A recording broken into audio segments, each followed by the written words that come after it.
it was unfair of us to say that Mr. Modi or anyone is responsible for the riots in the There sense. is some stage between direct and indirect. I think he was not in charge. He was 6 months into power in Gujarat. The VHP ran was not and as pressed the powerful pause button. To cover riots live is something which, in hindsight, like terror attacks, requires an element of censorship. I guess happening. And to that extent, I am, you can say, mea culpa. You can say mea culpa. Do you believe that he was directly responsible for the riots? No, he was not. I even say that. And I wrote that in my first book on the 24th. It was unfair of us to say that Mr. Modi or anyone is responsible for the riots in the sense he didn't ask for the riot, he didn't incite violence. However, it is mine. You can ask the police officers of Gujarat this or any of Mumbai or of Delhi, I'm sure.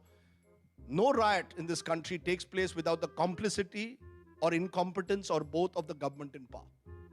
You tell any police officer danga nahi hona hai, they will make sure danga nahi hoga.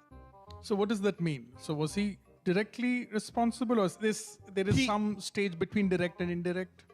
I think he was not in charge. He was 6 months into power in Gujarat. The VHP ran. He was not as powerful as people think. No, he was not. The VHP, Praveen Togadia was the most powerful person in Gujarat in 2002. He ran the streets. Modi decided, back off, let's not fight it.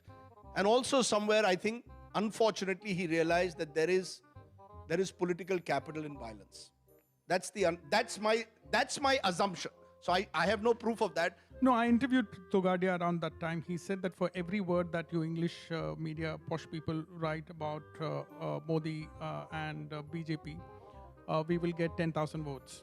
And in fact, in that context, I want to ask, in fact, I don't know if people remember the coverage. It was actually our Gulf War. The television media had become extremely professional and very effective, and we went to town with it. Did we screw up? Because that also made Modi. In fact, sometimes I say, you know why Hindus love Modi? Because he was innocent. No, I know Modi once said that people like Rajdeep made me. मैं तो ऐसे ही leader था. आपने इतना coverage दिया. He became a victim. Look, I think in hindsight, maybe we should have again pressed the pause button. To cover riots live is something which, in hindsight, like terror attacks, requires an element of censorship. I guess we also got a little carried away with the imagery. Look, television is a deadly medium when there is a riot, when there's violence taking place around you. A riot when there's violence taking place around you. You can see it in different parts of the world even today. And I think that was no different. So I think the television camera magnified the impact of what was happening. And to that extent, I am, you can say, mea culpa.